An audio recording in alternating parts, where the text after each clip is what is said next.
देखो हमें पढ़ना है क्या, वाष्प दाब, वेपर प्रेशर।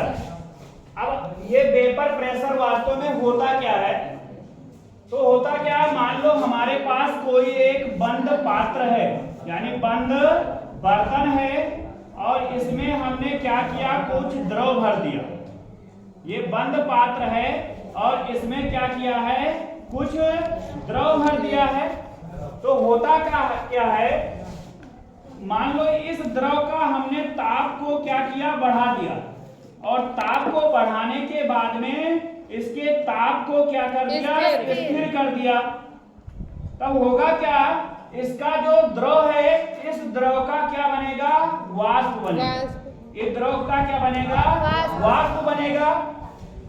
अब हम देखेंगे, यानी ये जो द्रव है, इस द्रव का जब वाष्प बनेगा तो यहाँ पर कुछ इसके द्रव से वाष्प में बनने का कुछ वेग होगा। क्या होगा, वेग। यानी या ऐसे कह सकते हैं, द्रव का वाष्प बन रहा है तो इस क्रिया को हम बोलते हैं वाष्पन। क्या कहते हैं, वाष्पन कहते हैं। और ये वाष्पन का अगर वेग देखा जाए तो इसे क्या कहा जाएगा, V1।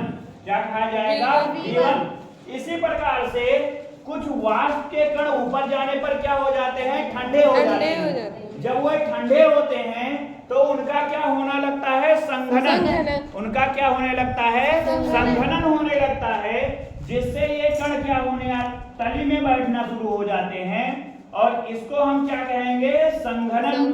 और जो संघनन का वेग होगा उसे क्या कहेंगे, V2। क्या कहेंगे, V2।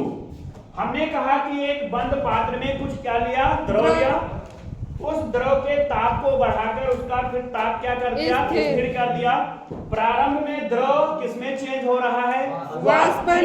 इसे क्रिया को हम कहते हैं वाष्पन। और वाष्प किसमें चेंज हो रहा है, द्रव में। इसे क्या कहते हैं, संघनन। वाष्पन का जो वेग होगा वो क्या कहलाएगा, V1, और जो संघनन का वेग होगा वो क्या कहलाएगा, V2। ठीक है।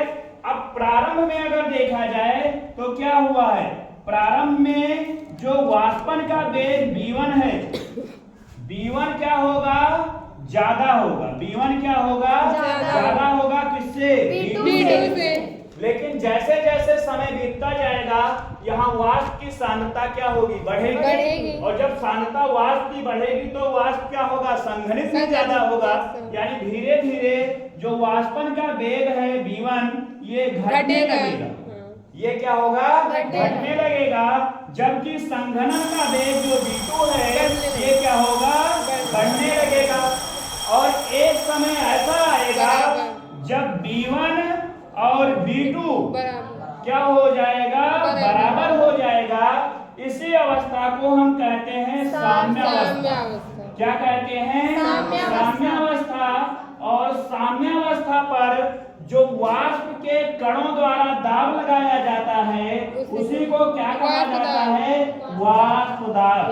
क्या कहा जाता है, वाष्प दाब। ठीक है। तो आप एक बार फिर से रिवाइज करेंगे। क्या कहा हमने कि अगर किसी बंद पात्र में क्या लेंगे, कोई द्रव लिया जाए और उसको बंद पात्र में उसके ताप को बढ़ाकर क्या कर दिया जाए, स्थिर कर दिया जाए, तो क्या होगा, जो द्रव होगा प्रारंभ में उसका क्या बनेगा, वाष्प बनेगा। इस प्रक्रिया को कहते हैं वाष्पन। और जो वाष्पन का वेग होता है वो क्या कहलाता है, इसी प्रकार से जो वाष्प के कण है वो किसमें चेंज होंगे, द्रव में। और वाष्प के द्रव में बदलने की क्रिया क्या कहलाती है, संघनन। और इसका वेग क्या होता है, V2। इसका वेग क्या होता है, V2। हमने कहा कि प्रारंभ में वाष्पन का वेग V1 ज्यादा होगा, और जबकि जो संघनन का वेग V2 है वो क्या होगा, कम।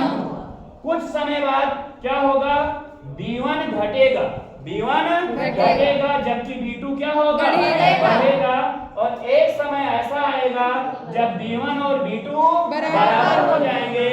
इस अवस्था को हम क्या कहते हैं, साम्यावस्था। और जो साम्यावस्था पर दाब आता है उसी को हम क्या कहते हैं, वाष्प दाब कहते हैं।